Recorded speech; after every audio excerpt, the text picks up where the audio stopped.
Pusat Pengendalian dan Pencegahan Penyakit Amerika Serikat (CDC) mengkategorikan Indonesia sebagai negara yang aman untuk dikunjungi. Di Indonesia dikategorikan sebagai wilayah zona hijau atau negara dengan insiden COVID yang rendah dan aman. Pengakuan ini merupakan buah dari hasil gotong royong pemerintah dan masyarakat Indonesia dalam upaya pengendalian dan pencegahan penyakit COVID-19.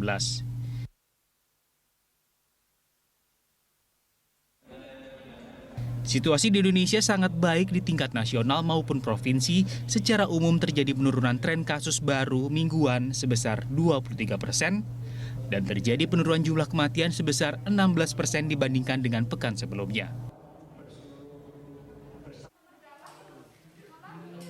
Sementara laporan Kementerian Kesehatan menyampaikan lebih dari 4 juta orang Indonesia yang terinfeksi COVID-19, namun 96,3% dinyatakan sembuh dan kasus aktif Indonesia berada di tingkat di bawah 1%. Tim Liputan, Berita 1. Pemirsa, percepatan vaksinasi nasional membuat Pusat Pengendalian dan Pencegahan Penyakit Amerika Serikat (CDC) memasukkan Indonesia ke dalam level 1 COVID-19. Mereka pun mengatakan Indonesia aman dikunjungi. Hal itu merupakan hasil kerja keras kita bersama dalam menangani pandemi ini. Lalu apa langkah kita selanjutnya untuk tetap mempertahankan zona hijau ini? Untuk membahasnya telah bergabung bersama kami juru bicara vaksinasi COVID-19 dari Kementerian Kesehatan Siti Nadia Tarmizi dan Ketua Umum Ikatan Ahli Kesehatan Masyarakat Indonesia atau IAKMI, Ede Surya Darmawan, serta Ketua Umum Asosiasi Perusahaan Perjalanan Wisata Indonesia (ASITA), Nunung Rusmiati. Selamat siang semua Bapak Ibu. Selamat siang. Selamat siang. Baik, kabar baik ya? Alhamdulillah. Alhamdulillah. Nah, ini kalau kita melihat dari paket berita pengantar tadi, Pak Ede, Ibu Siti dan juga Ibu Rusmiati, Amerika Serikat sudah mengatakan Indonesia ini sebagai negara yang aman kalau melihat dari capaian vaksinasi dan juga pelaksanaan protokol kesehatan di Indonesia. Tentu kita apresiasi kerja keras bersama ini meskipun mungkin masih ada yang perlu diperbaiki ya nantinya. Nah, kalau dari tanggapan Kementerian Kesehatan, saya ingin tanyakan ke Ibu Siti dulu, seperti apa, Bu? Ya, kalau kita lihat ya, apa yang kemudian disampaikan CDC ini adalah tentunya bagaimana rekomendasi CDC terhadap penduduk warga negara Amerika ya. Jadi dalam melakukan perjalanan, rekomendasi daripada tempat-tempat tujuan ini yang ditentukan oleh CDC. Dan Indonesia alhamdulillah ya diberikan level 1 yang artinya dikatakan COVID-19-nya itu sangat rendah ya. Dan ini tentunya bisa merupakan dari sisi keamanan adalah CDC memberikan pengakuan bahwa Indonesia situasi COVID-19-nya itu sangat rendah resiko penularannya dan aman untuk penduduk warga negara Amerika untuk bisa melakukan perjalanan ke Indonesia. Baik, nah terkait dengan kondisi Indonesia yang sudah dikatakan aman dari Amerika Serikat untuk dilakukan perjalanan atau kunjungan, ini tentunya harus kita jaga ya Bu, upaya untuk menjaga Indonesia tetap berada di zona hijau. Tanggapan dari IAKMI sendiri seperti apa Pak Ede? Yang pertama tentu saja kita bersyukur ya bahwa penanganan COVID kita membuahkan hasil, terbukti dengan kasus aktif harian yang tambahannya sekarang barangkali sudah seminggu ini di bawah 1.000 gitu ya. Artinya kasus terkendali dan tidak ada penularan yang cepat di antara masyarakat. Tapi yang harus kita pikirkan adalah selama pandemi ini masih berlangsung, misalnya kita naik sedikit ke data internasional, per hari kemarin kan seluruh dunia itu ada 368.000. Apa artinya? Ada berbagai negara yang masih terjadi penularan. Tidak usah jauh, Singapura 3.000-an, kemudian begitu juga Filipina. Nah, apa artinya? Potensi penularan dari luar ini harus kita waspadai ya, dan barangkali juga saya ingin ingatkan. Jadi kalau ke Bu Siti Nadia barangkali ya sampai sini mau gitu ya, jangan sampai ada kasus impor masuk kan, itu yang harus kita prioritaskan. Karena COVID itu kan betul-betul imported case ya, bukan muncul di dalam negeri. Nah, ini yang barangkali harus kita waspadai. Nah, di dalam negeri sendiri tetap 3M itu harus diutamakan ya, sampai nanti kasus itu betul-betul tidak ada. Karena kalau berdasarkan keilmuan epidemiologi, COVID ini bisa hilang kalau semua yang positif sembuh, gitu ya. Maka tidak ada lagi orang yang kena COVID di Indonesia. Kasus impor tidak ada yang masuk, tidak ada yang terinfeksi. Kalau itu bisa bertahan 2 minggu, wah kita bisa free COVID. Ini masih panjang tapi perjuangan ini. Saya kira itu barangkali pandangan kami. Selagi apresiasi untuk kita semua, terutama pemerintah dan masyarakat Indonesia yang sudah menunjukkan kerjasama yang luar biasa dan harus kita tingkatkan dan pertahankan. Baik, artinya kita masih harus waspada atau berjaga diri terkait dengan pintu masuk warga negara asing yang nantinya akan masuk ke Indonesia, begitu ya Pak. Nah ini saya ingin tanyakan kepada Ibu Rusmiati yang juga sudah bergabung lewat telepon, via telepon. Ibu Rusmiati. Selamat siang Mbak Anggita. Baik, Ibu Rusmiati, ini kalau tanggapan dari Asita sendiri sebagai mungkin pelaku atau operator yang melakukan jasa perjalanan Indonesia terkait dengan Indonesia sudah dikatakan berstatus aman dan juga pelonggaran sudah kembali diberlakukan. Tanggapan dari Asita seperti apa? Ya, terima kasih Mbak Anggita, terima kasih sekali. Betul-betul saya sebagai Ketua Umum Asita yang membersnya kurang lebih 7.000 travel agent di 34 provinsi di seluruh Indonesia, ini merupakan angin segar. Karena keputusan CDC membuktikan Indonesia level 1 itu betul-betul sangat menggembirakan, terutama lagi-lagi dari 7.000 travel agent ini. Tentunya kita, saya sebagai Ketua Umum itu menyatakan memang betul-betul sangat aman. Karena kita betul-betul 2 tahun ini, hampir 2 tahun ini kita betul-betul dalam persiapan pasca COVID itu sudah menyiapkan yang pertama, prokes kesehatan, yang betul-betul protokol kesehatan itu dijaga. Yang kedua, apalagi sekarang ini tanggal 14 Oktober, kemarin Kementerian Pariwisata dan Ekonomi Kreatif membuka border untuk Bali. Kita bisa ketahui Bali itu adalah betul-betul ikon untuk pariwisata. Dan kita bisa lihat kemarin ini saya baru pulang dari Bali, hari Jumat saya dari Bali. 2 bulan lalu juga saya berkomunikasi dengan gubernur, wakil gubernur dan seluruh jajaran dari seluruh stakeholder tourism.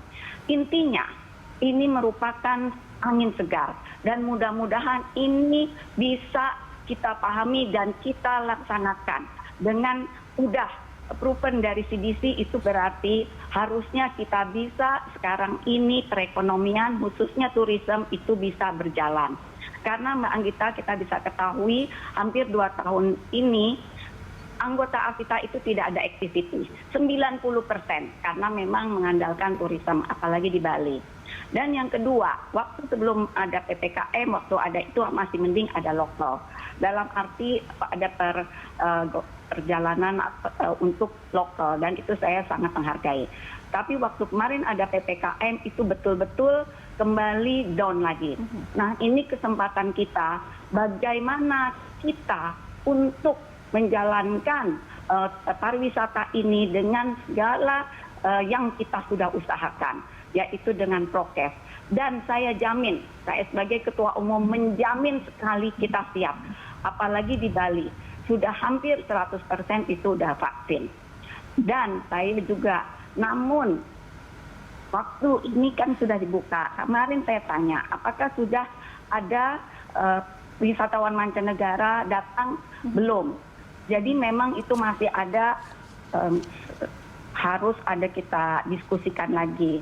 Yang pertama mengenai visa on arrival, mengenai visa untuk PCR, karantin. Tapi alhamdulillah semua saya sudah tahu pemerintah sangat bekerja keras. Saya juga mendukung dengan kerja keras kita. Dan tadi kata Ibu Siti, itu betul-betul kita sama-sama antara kesehatan dan ekonomi ini berjalan dengan seiring. Yang seperti kata Pak Presiden kita, tancap gas, injak rem. Nah kita mainkan itu mudah-mudahan pariwisata bisa berjalan dan ekonomi bisa berjalan.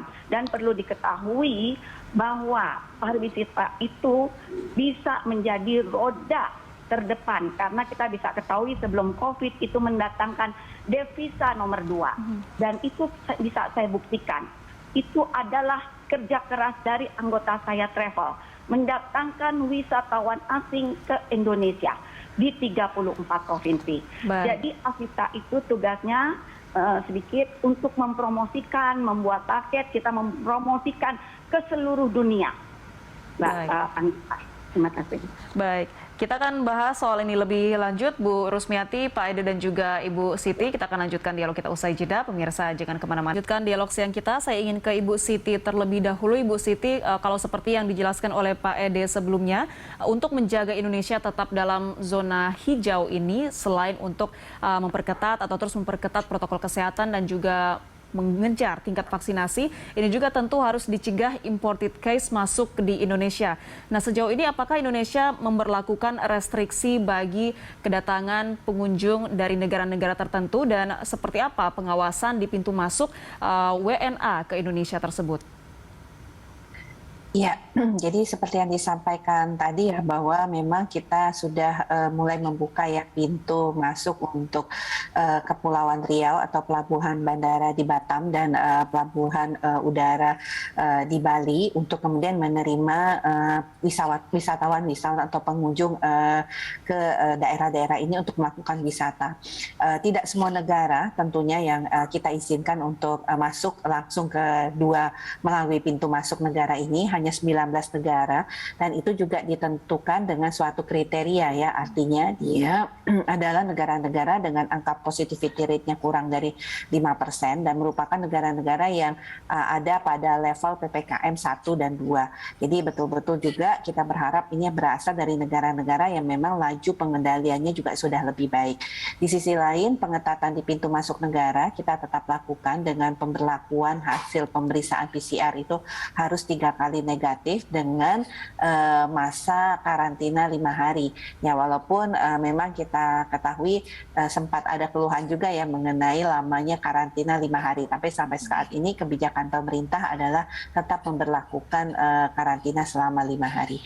Mungkin juga yang kami perlu ingatkan bahwa di masa kita untuk terus menekan tadi laju penularan kasus yang kita ingin segera turunkan ya pada level serendah mungkin, bahkan sampai dengan mungkin angka yang sangat rendah. Kalau sekarang ini kan kasus konfirmasi positif antara 500 sampai dengan 600 per hari. Nah, ini kita harus terus turunkan, dan tadi dalam berbagai teori yang disampaikan oleh para ahli epidemiolog, kalau kemudian kasus itu terus kita turunkan pada level yang sangat rendah, dengan tadi ya angka positivity rate kita itu sudah 0,4%. Jadi kalau bisa turun sampai dengan 0,1%, kasus juga semakin turun, dan dalam periode yang panjang, maka kemungkinan besar bahwa situasi pandemi ini akan betul-betul terkendali, tentunya dengan cakupan vaksinasi yang sesuai dengan target kita untuk mencapai kekebalan kelompok.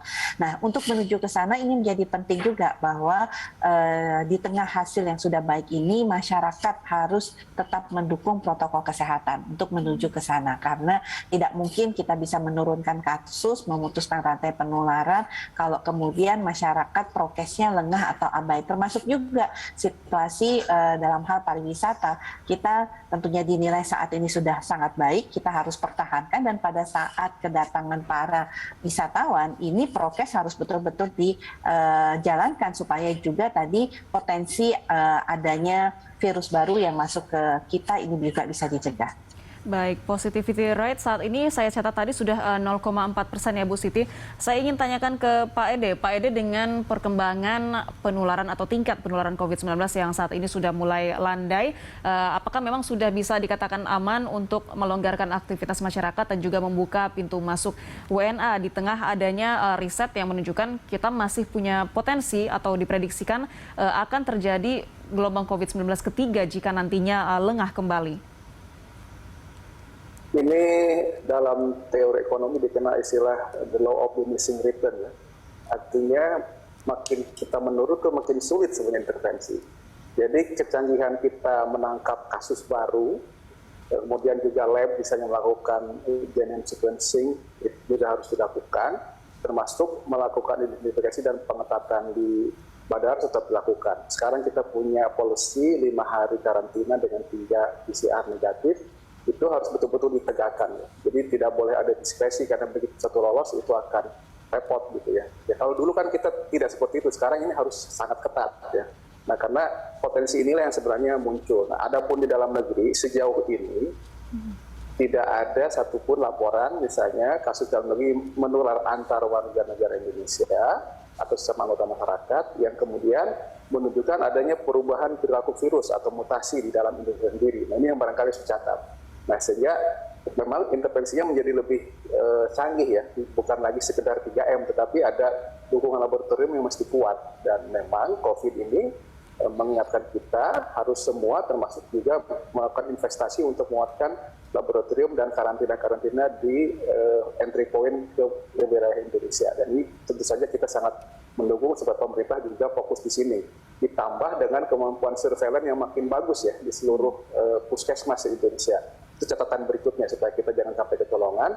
Dengan demikian kalau ada kasus baru segera terdeteksi, kemudian virusnya apa juga segera terdeteksi dan kita bisa berikan penanganan yang tuntas. Baik, intinya ini berada pada pengawasan dan juga intervensi yang cepat ya untuk pencegahan kasus. Ya. Nah, saya ingin tanyakan ke Ibu Rusmiati. Ibu Rusmiati dari Asita sendiri, ini bagaimana memastikan WNA yang melakukan perjalanan ke Indonesia itu patuh prokes selama prosesnya ke Indonesia?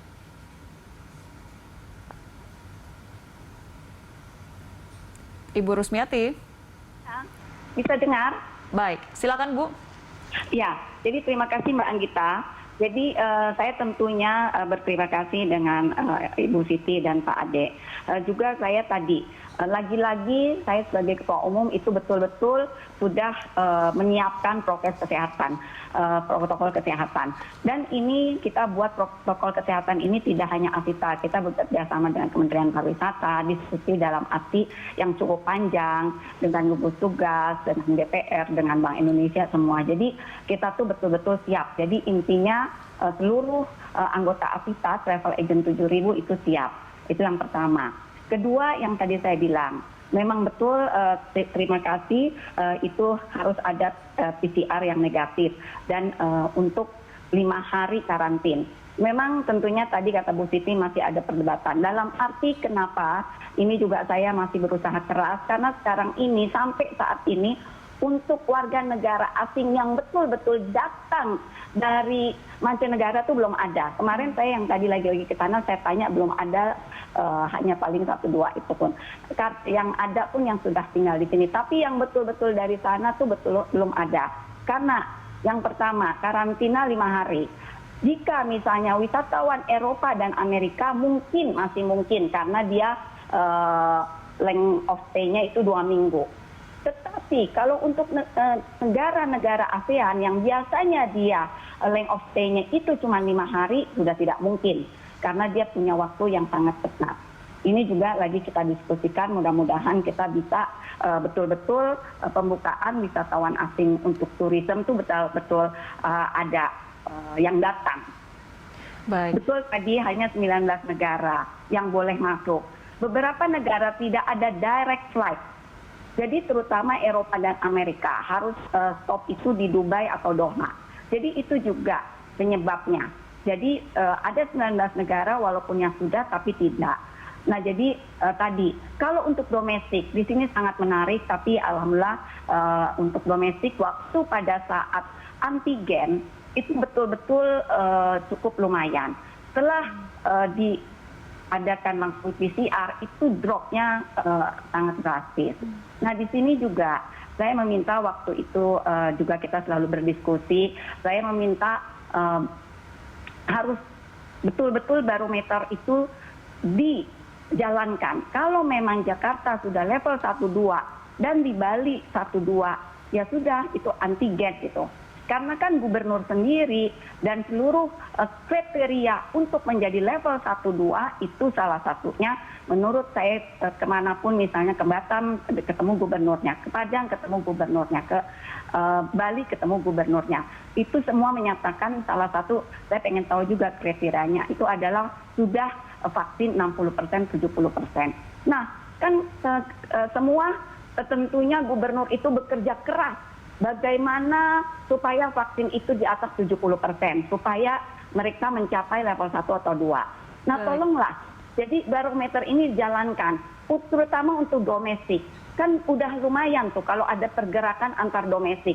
Kita harus bersyukur negara kita itu populasinya banyak, sekitar 270 sampai 280 juta.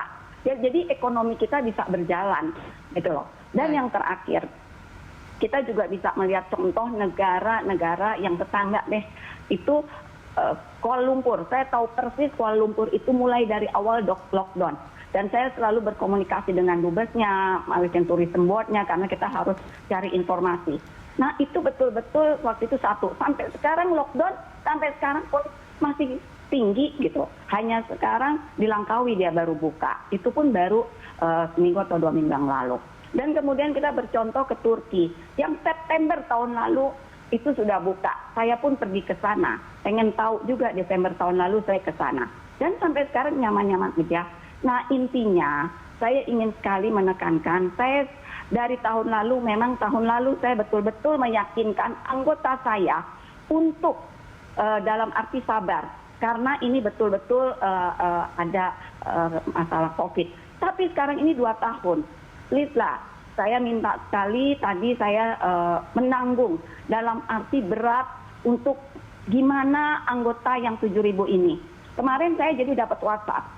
Ibu Ketum lah yang harus memberi suara kepada DPR, kepada Presiden, kepada Menteri. Tapi saya terima kasih kepada Menteri Pariwisata dan Ekonomi Kreatif, Pak Sandi selalu menjawab WA saya walaupun 4:30 pagi itu subuh itu sudah menjawab. Intinya apa? Kita betul-betul ingin pariwisata maju. Dan mudah-mudahan kita ini nantinya betul-betul yang waktu awal untuk level 1-2 itu antigen, dan mudah-mudahan bisa, kemarin sudah ada perubahan harga dan itu, tapi mudah-mudahan seperti biasa untuk ke Bali itu diadakan antigen, itu yang permintaan dari seluruh anggota saya, Mbak Andita. Baik, kita akan bahas ini lebih lanjut usai jeda. Pemirsa jangan kemana-mana, Lunch Talk akan segera kembali.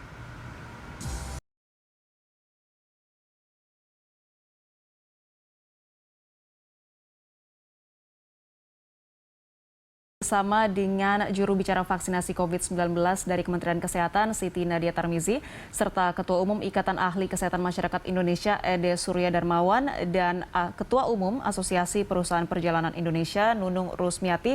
Ibu Siti, Pak Ede, dan juga Ibu Rusmiati, tadi kita sudah bahas berbagai cara yang harus kita lakukan untuk menjaga atau mengantisipasi munculnya kembali kasus COVID-19 di tengah pelonggaran aktivitas masyarakat dan juga perjalanan saat ini. Kita tidak terasa sudah memasuki penghujung segmen. Saya persilakan masing-masing narasumber untuk menyampaikan himbauan dan juga kesimpulan kepada masyarakat bagaimana agar kita bisa tetap mempertahankan kondisi ini dan bisa segera keluar dari pandemi. Saya persilakan ke Ibu Siti terlebih dahulu. Ya, saat ini memang situasi COVID-19 kita ini pada level yang sangat rendah ya. Bahkan ini hampir sama pada kondisi seperti bulan Juni-Juli 2020 saat pandemi baru saja terjadi. Nah, tentunya upaya kita bersama ini yang merupakan kontribusi dari semua pihak, baik dari pemerintah, swasta, media, elemen masyarakat, ini tetap terus harus kita pertahankan karena kita masih pada upaya strolling, artinya menekan terus laju penularan pada titik yang sangat rendah sehingga betul-betul situasi pandemi terkendali dan kita menuju suatu kondisi yang kita inginkan, yaitu penyakit ini menjadi penyakit endemis. Nah, tentunya di sisi lain upaya untuk bagaimana kita mengatasi pandemi tetap harus dipertimbangkan, jangan kemudian aktivitas ekonomi atau aktivitas sosial masyarakat lainnya menjadi terganggu, dan ini tentunya perlu balancing untuk kita bisa melakukan keduanya dengan baik. Dan kami mengingatkan kembali untuk hal ini tentunya dari sisi masyarakat kami menghimbau untuk tetap menerapkan disiplin protokol kesehatan dan segera divaksinasi sambil kita menuju ke situasi endemis tadi. Baik, dibutuhkan upaya yang balance atau seimbang begitu ya Bu, untuk memastikan untuk menekan kasus COVID-19 ini dan juga upaya untuk memulihkan perekonomian bisa berjalan lurus atau berbanding lurus. Saya persilakan Pak Ede untuk menyampaikan pesan dan juga himbauan. Silakan Pak. Ada tanggung jawab bersama ya, baik kita sebagai untuk masyarakat, itu untuk selalu menyehatkan badan kita, supaya tidak gampang tertular penyakit. Bapak Ibu yang punya komorbid tolong diobati agar terkendali dan segera vaksinasi supaya kita lebih kebal terhadap COVID ini. Dan tetap terapkan 3M karena ancaman COVID masih ada. Di sisi lain kepada pemerintah juga kita menghimbau supaya penangkalan dan pencegahan kasus dari luar itu sebaik-baiknya, di samping menguatkan sistem surveillance kita sehingga kita bisa dengan cepat dan tepat menangani kasus apapun itu termasuk COVID atau mungkin saja ada penyakit lain yang akan datang. Saya kira. Baik, Ibu Rusmiati, silakan Bu pesan dan juga mungkin harapan dari Anda. Untuk yang pergi keluar kota itu sudah pasti, yang naik pesawat itu sudah vaksin 2 kali, minimal 1 kali, dan tergantung dari PCR atau antigen. Itu sudah pasti, itu kita mengikuti protokol kesehatan dan terima kasih segala usahanya dari mulai dari Presiden, dari seluruh kementerian, dari seluruh gugus tugas, dari semua dokter. Saya merasa bangga dengan kerja keras. Dan yang harapan saya, yang pertama, untuk pariwisata lokal, kita inginkan misalnya memang yang bepergian untuk naik pesawat, yang tadi seperti saya bilang, tolonglah jika PPKM itu memang level 1-2, tolong diperlakukan antigen. Sehingga kita tahu persis barometernya. Kalau waktu kemarin misalnya ke Bali itu antigen terus berubah, nah apalagi gitu barometernya. Karena tentunya kita apalagi hanya lokal domestik. Kita percayakanlah dengan masyarakat kita, karena masyarakat kita juga sudah tahu persis, sudah lelah sekali selama 2 tahun ini yang mau pergi maupun travel agent. Dan yang terakhir, yang untuk mancanegara, tentunya saya berharap memang prokes kesehatan tentunya saya tidak pernah selalu bilang dengan seluruh jajaran travel agent, tidak mungkin tidak menghilangkan prokes kesehatan. Jadi sudah vaksin, sudah PCR, namun saya meminta yang tadi lagi-lagi, karantina itu mudah-mudahan bisa 3 hari. Itu pastinya akan datang. Baik. Untuk terutama yang dekat-dekat aja lah negara ASEAN. Karena untuk yang jauh juga direct flight segala macam masih sangat sulit. Termasuk visa on arrival juga itu belum ada. Jadi itu yang sangat menyulitkan. Nah, apalah gunanya kita buka juga tanggal 14 Oktober kalau wisatawan mancanegara pun satu pun tidak ada yang datang. Jangankan kita mau ngomong ribuan. Jadi itu pun tidak bergerak. Nah, tolonglah tadi terima kasih dengan berita satu yang memberikan inspirasi. Mudah-mudahan ini juga didengar. Mudah-mudahan untuk mancanegara, apapun kalau memang sudah apalagi kita diakui oleh CDC, mudah-mudahan bisa akhirnya ini kesimpulan dengan Pak Jokowi ke sana, akhirnya bisa karantina 3 hari Mbak Anggita. Itu aja, semoga pariwisata khususnya Bali dan seluruh 34 provinsi ini bisa berjalan. Karena lagi-lagi itu adalah garda terdepan dari perekonomian. Karena tadi saya ulang, untuk anggota AVITA ini menjual mulai dari pesawat, penerbangan, kemudian hotel, tiket, kemudian juga untuk tiket masuk, kemudian juga UKM, mulai dari sosongan yang dari 100 perak sampai jutaan. Terima kasih Mbak Anggita, mudah-mudahan ini bisa bekerja sama. Makasih. Baik, tentunya kesehatan bersama ini harus menjadi hal nomor 1 yang kita dahulukan ya Bu dalam upaya keluar dari pandemi ini. Dan bagaimana menjaga kasus COVID-19 tetap landai juga menjadi tanggung jawab bersama masyarakat, pemerintah dan juga stakeholders tentunya. Terima kasih banyak Ibu Siti, Pak Ede dan juga Ibu Rusmiati sudah berbagi informasi bersama kami siang ini. Salam sehat selalu. Terima kasih banyak. Terima kasih Bu Rusmiati. Pamitan ya. Terima kasih Pak Ede. Terima kasih Mbak Ede, Pak Ede, terima kasih. Baik, pemirsa jangan kemana-mana, Lunch Talk masih akan kembali dengan informasi lainnya. Tetaplah bersama